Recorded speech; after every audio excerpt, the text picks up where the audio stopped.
بسم اللہ الرحمن الرحیم الحمد للہ والصلاة علی اہلہا اما بعد۔ جمعہ کے روز درگاہوں پر جانے کے تعلق سے ایک بیان میں نے دیا تھا۔ کچھ علماء کرام کا یہ کہنا تھا کہ ہمارے بعض اکابرین نے اس کو جائز لکھا ہے، اس لیے اس سلسلے میں کیا تحقیق ہیں آپ پیش فرمائیں۔ چونکہ وہ بیان عوام کو سامنے رکھ کر دیا گیا تھا جن کا یہ نظریہ ہوتا ہے کہ 7 مرتبہ اگر کسی بزرگ کی قبر پر گئے تو ایک حج کا ثواب ملتا ہے، مزید اس پر منتیں مانتے ہیں، پھر مزید خرافاتیں جو ہم دیکھتے ہیں اور پھر اس پر مستقلاً پیسے خرچ کیے جاتے ہیں، ان کو سامنے رکھ کر ایک بیان دیا تھا۔ اب علماء کرام کی رائے پر میں ایک بیان دے رہا ہوں کہ بزرگوں کی قبر کی زیارت کے لیے مستقلاً سفر کرنا ہمارے اکابرین میں 2 جماعتیں رہی ہے۔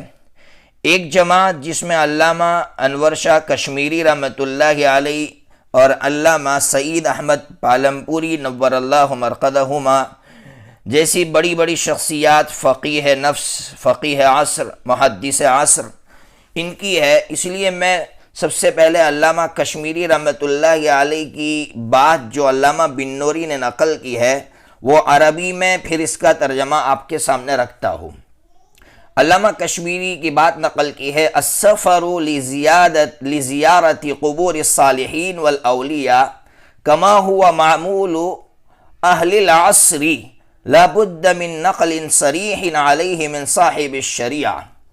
آگے لکھتے ہیں: ولا تقاس على زیارت القبور الملحقة بالبلدہ فإنه لا سفر فيها۔ معارف السنن جلد نمبر 3 صفحہ نمبر 335۔ اس کا ترجمہ کرتا ہوں۔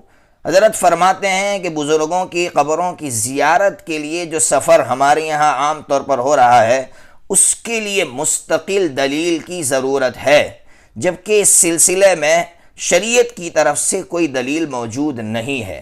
پھر آگے فرماتے: کوئی یہ سمجھے کہ قبر کی زیارت کی اجازت دی اللہ تعالیٰ نے حضرت نبی پاک صلی اللہ علیہ وسلم کی زبانی، تو حضرت نے اس کا جواب دیا ہے کہ وہ جو اجازت دی ہے وہ شہر کے جو قبرستان ہے جس میں سفر نہیں ہوتا اس کی اجازت دی ہے، اس لیے اس پر قیاس کر کے لمبے چوڑے سفر کر کے کسی کی قبر کی زیارت کے لیے جانا یہ قیاس نہیں کیا جا سکتا، اس پر کوئی دلیل موجود نہیں ہے۔ یہ حضرت علامہ کشمیری جیسے فقیہ اور محدث کی رائے ہے۔ پھر حضرت مفتی سعید احمد صاحب پالمپوری نور اللہ مرقدہ کی کیا رائے ہے وہ سنیے گا۔ حضرت لکھتے ہیں: یہ جو بزرگوں کی قبروں پر جانے کا سلسلہ ہے یہ بے شک جاری ہے، بلکہ دن بدن بڑھتا جا رہا ہے، مگر یہ دیوبندیت نہیں ہے۔ سنیے گا، فرما رہے مگر یہ دیوبندیت نہیں ہے، بریلویت ہے۔ یہی سلسلہ بڑھ کر قبر پرستی کی شکل اختیار کرے گا، پھر اس زیارت میں زندوں کا کوئی فائدہ نہیں ہے۔ یعنی حضرت یہ لکھنا چاہتے ہیں کہ ہم جو اتنا لمبا سفر کر کے جا رہے ہیں کیا فائدہ ہے؟ کیوں؟ حضرت فرماتے ہیں اولیاء کی قبور پر جا کر اپنی موت کو تو کوئی یاد کرتا نہیں، یہ مقصد تو گورے غریبہ میں یعنی ہمارا جو قبرستان ہے اس میں جا کر پورا ہو جاتا ہے۔ اس لیے حضرت آگے فرماتے ہیں کہ ہمارا جو قبرستان ہے وہاں کم از کم 1 مرتبہ زیارت قبور، مہینے میں 1 مرتبہ زیارت قبور کے لیے جانا چاہیے۔ یہ حضرت کی رائے میں نے آپ کے سامنے رکھی۔ ان دونوں بڑے بڑے محدث اور فقیہ کی رائے کو سن کر آپ نے یہ بات سمجھ لی ہوگی کہ ہمارے اکابرین کیا چاہ رہے تھے، اور پھر مزید آج کی جو خرافات ہیں اس کو دیکھ کر ہمیں سمجھنا چاہیے کہ آج ہمارے جانے کی وجہ کچھ لوگ کہتے ہیں کہ حضرت نبی پاک صلی اللہ تعالیٰ علیہ وسلم شہدائے احد کی قبر پر گئے تھے۔ یاد رکھنا، صحیح حدیث سے 1 مرتبہ زندگی میں جانا ثابت ہے۔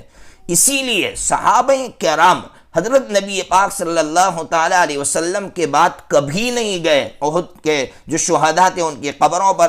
اس سے سمجھ میں آتا ہے کہ اس سے استدلال درست نہیں ہے، اور آج کے عوام جو ہمارے ذریعے سے غلط استدلال کر رہے ہیں اور پھر بزرگوں سے مانگنا شروع کر دیتے ہیں، اور آج لاکھوں روپیے اس میں امت کے ضائع ہو رہے، امت کی صلاحیتیں ضائع ہو رہی ہے۔ اس لیے علماء کو ہمارے اکابرین کی جو دو رائے ہے اس میں غور کرنا چاہیے کہ کون سی رائے زیادہ مفید ہے۔